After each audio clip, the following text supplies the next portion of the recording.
Awesome. I am standing here with a fighter pilot and a pro golfer who happen to be brothers, and you might be wondering why we're here, but we're going to talk a little bit about that. It's going to be a great weekend here. I got Baldy and Michael Thompson here. So with that being said, Baldy, will you kind of tell me a little bit like where we're standing and what all this is? Sure. Well, welcome to the FedEx freight ramp of Columbia Metropolitan Airport.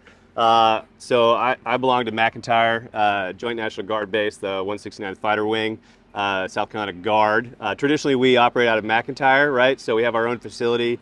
It's a great location, great runway. We're pretty fortunate to have it. But right now, we're getting our runway redone. So Columbia is actually, the airport has been gracious enough to host us in the interim while our runway is repaired. So we have set ourselves up here for our ops, and so far it's been great. So I've been with McIntyre for about 5-6 years now, and loving flying the Viper. So there you go. Yeah, it's awesome. I was thinking, this is a random sidebar. McIntyre has got to be one of the only ones, I'm thinking Homestead and McIntyre, which a guard or reserve unit that has its own base. Right, yeah. Well, I can't think of another one, to be quite honest, either. Most places between the reserves and the guard operate joint use facilities, or they're begging off of an active duty base specifically as well. So we have our own facility, our own runway, which is great to get all of our training and our practice done to launch when we want. It's kind of out in the boonies, which is great for noise stuff. So when we moved here, we actually had to try and figure out how to operate with all the commercial traffic going on. But it has been great, and again, the airport's been super accommodating. So totally different ball game though, working on a different ramp, different runway. So you do stay out in the boonies. I was a Shaw guy, so like 10 miles down the road from McIntyre, so a bunch of F-16s there as well, obviously active duty. Both of us doing the SEAD mission, suppressive enemy air defenses. Right. The Eastern Seaboard is pretty busy around here, but you guys have moved, again, into Columbia to, the Metropolitan Airport. There's Delta, there's FedEx, right. There's American Airlines flying around. How long have you guys been operating out of here, and how much longer will you be operating here? Yeah, so we've been out here since basically end of April, and so it's been about 6 months or so. And project was supposed to be done in October. There's some delays with the runway repair, as imagine that. Yeah, it's strange. And and so, but we're expected to be out here till January. Again, it's not that big of a deal to extend per se, just because we've kind of been able to find our home here to a certain degree, at least for now. So yeah. Awesome. Yeah. Well, we're obviously going to talk about some F-16 stuff. That's kind of the parallel where I draw in. But the reason here this weekend is the Guns Garin Foundation. Right. Can you tell me a little bit about Guns and what he did and a little bit about him and the unit? Yeah, so Rick Guns Garin, he was our weapons officer for a numerous amount of years. He was a guard baby, as we call it, so he kind of was born and raised in the guard, started out enlisted, then applied to become a pilot. We hired him and had been with the unit for, nearly 14, 15 years or so. Great dude. Probably, if you were to think about what a fighter pilot is in terms of somebody who is good at their job, somebody who you would look at and be like, yep, that guy, I just feel like, he's tip of the sword type of a dude. Great guy, great bro, friends to everybody that you can possibly imagine. And then to top it off, he was our weapons officer, which, for those that may or may not know, weapons officer, right? It's the individual who goes to training 6 months, learns everything there is to know about the MWS, and the MWS is out there, all the different weapon systems. Becomes tactically proficient in all aspects, and then is expected to come back to the unit, teach everybody else, teach the instructors, and really lead the unit from a tactical perspective. And not only did he do that well, but he was also probably one of the most humble characters you'd ever meet. So, which is one of the things that they teach at weapons school, and he really embodied that in its entirety. So to say that he's a great person, he was a great friend, he was a great dad, husband, great individual. He unfortunately passed away in 2020 due to some medical complications, and it really hit everybody pretty hard. And it wasn't even just the unit or his family or even the friends. It was, he was well known across the Air Force, really across the military as a whole. And you know, the outpouring of support for our unit, his family, was incredible. And there were several of us in the unit when this happened, felt like we needed to do something. And we wanted to honor the legacy that we feel like he lived after he passed away. So several of us started the Guns Garin Memorial Foundation, basically kind of right after he had passed away. And we didn't really have a focus or a direction, but we knew that we wanted to do something. So initially it was to raise money and kind of go from there. And the way that we did that was via a golf tournament. He loved to play golf, and a lot of us did in the units, like Standard Air Force, you know, like we just love to play golf. It's probably a big joke, but I have the fortunate blessing to have a brother. So I'll introduce him. This is Michael Thompson, my brother, and he's a 12-year PGA Tour veteran and professional. And he had talked to me, and we had talked about doing something like this, and this was the moment that we decided to kind of pair up and create this foundation. You know, we can talk more about it later, but it's been 3 years of an incredible journey, and something that, you know, we look back at fondly, truly, like every day. It's incredibly rewarding, and you know, we hope that we honor guns every day that we live it. So yeah, there you go. Yeah, it's pretty awesome. Well, a couple things. First, I mean, I know your parents just really didn't swing for the fences with a fighter pilot and a professional golfer, so knocked it out of the park, but it'll draw those parallels. The second piece, like, I think it is true, Air Force, they build the golf course first, Right. and then they ask for money, like, hey, we need to build a runway and things like that. A good day for me is Priorities. If I can walk away with like one sleeve of golf balls that I started with, like, Yeah, right. that's a win. But Michael, can you tell me a little bit like your background, and then Yeah. I know the parallel, right? Like obviously guns, big golfer, Yeah. kind of bringing this together, and it all happened pretty fast because this is the third annual tournament. Yeah. You know, and he passed away in 2020. Here we are in 2022. Yeah. Standard fighter pilots are going to go out there and try to solve complex problems. Can you kind of talk to me about where you wanted, why you stepped in, and how it all fits together? So I've been on tour for 12 years. Obviously, the PGA Tour is heavily involved in charitable work. The golf tournaments themselves, they exist in order to fund local charities around the country. So it's kind of in a golfer's DNA, right, to be able to give back. I grew up in a military family. Our grandfather was a retired Army colonel in the airborne. Our dad was in the Air National Guard. My brother's a fighter pilot, right? We grew up in Tucson, Arizona, listening to A-10s fly over every day.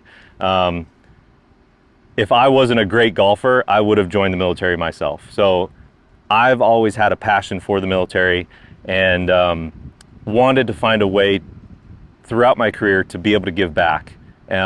We did something with Wounded Warriors when my brother was in initial pilot training down in Del Rio, Texas, which was great. Cool spot, goat track of a golf course, but it was for a good cause. We raised a pretty good amount of money. Again, it wasn't personal, right? And the best part about giving is it means something to those who give as well as to those who receive. And when this happened, this tragedy happened, I mean, Guns died on my brother's birthday. And 3 months later, we held a golf tournament. And in my eyes, this was a way that not only could I support my brother going through losing one of his good friends, but also supporting his squadron and his fellow pilots and Kelly Garin and her family to help kind of prolong the legacy of who Guns was. And the only way I know how to give is to give my time and my expertise and my passion for a game that I've fortunately been able to do as my job. And whatever notoriety that I have, and be able to give my time and hopefully raise awareness and bring people through golf to the foundation. And the first year was above and beyond what we expected, and then second year was even more, and this year it's growing so fast. Like what Baldy, Zach, it's hard for me to call him Baldy, but what he said, like every day it's like pinching ourselves, the amount of impact that we've been able to have. It's unbelievable, and I'm so thrilled and honored to be a part of it, and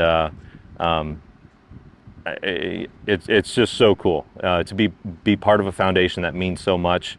I got the chance to meet Guns at one tournament.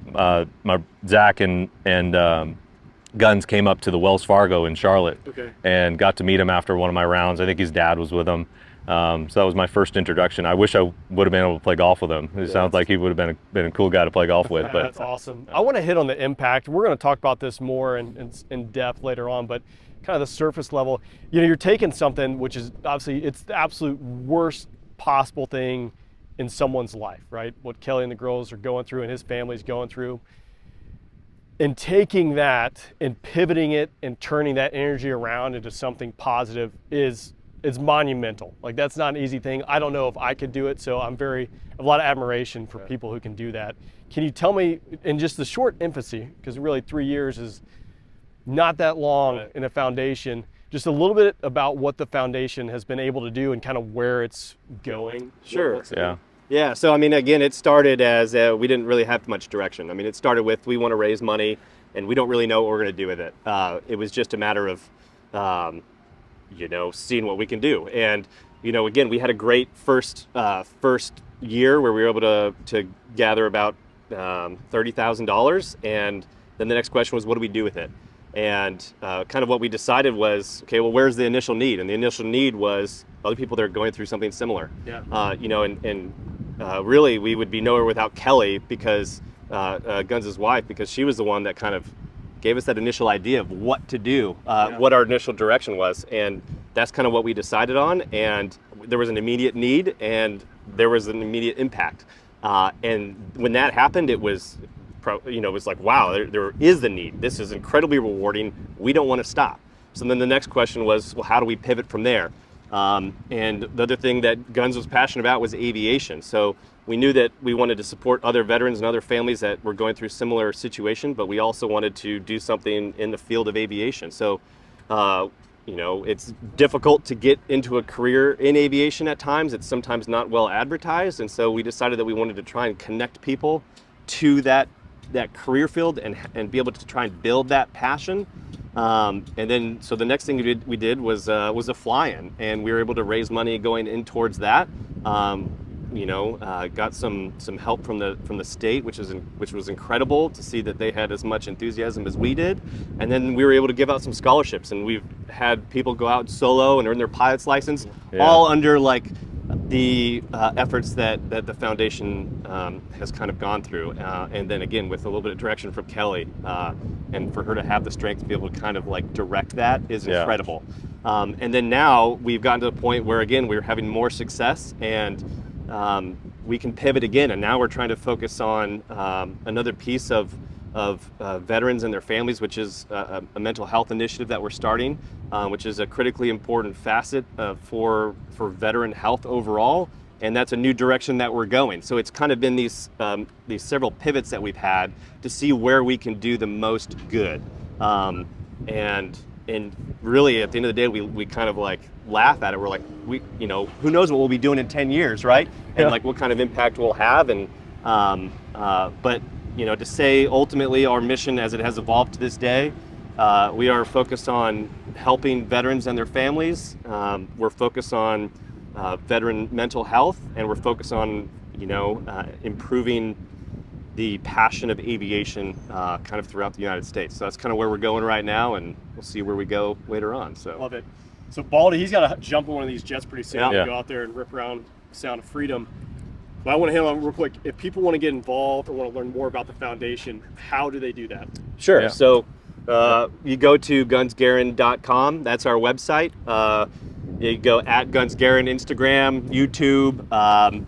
We've got at Guns Garin on Facebook. You go there. It will direct you to kind of places to contact us. There's many ways to get involved, whether that's through donation, volunteering your time, applying for aid if that's something that you need, or getting involved in aviation, and reach out, because we want to get connected with anybody and everybody that wants to be a part of who we are. Yeah, and part of my job and what I'm bringing to the foundation as well is throughout the year I'm gathering sports memorabilia items from other tour golfers, and we have an auction site on the website, so you can go bid on those items. and all of that money goes towards helping veterans, every single dollar. And so I just think that's kind of cool. You can kind of get something for your donation through the website, and it'll kind of be a revolving auction all year round, you know, as I continually gather stuff, you know, golf bags and signed flags. Actually, right before I came down here, Zach Johnson came over to my house and dropped off a President's Cup flag signed by both teams. You know, stuff like that, those dollars are directly going to affect families in need and help us to be able to do that, to do our job as a foundation. So check out the website. Check out the website, gunsgarin.com. All right, Baldy's got to go fly, so go rip it around. Sweet. Sound of Cheers. freedom. Yeah, see you Thanks guys for having around. me. Yeah, Michael, appreciate it. Thanks. So, again, gunsgarin.com. You can find out a lot of great info about the foundation. If you're in need or if you want to donate and get involved, gunsgarin.com. Again, thanks to Baldy and Michael for joining me out here and letting me come out. Cheers.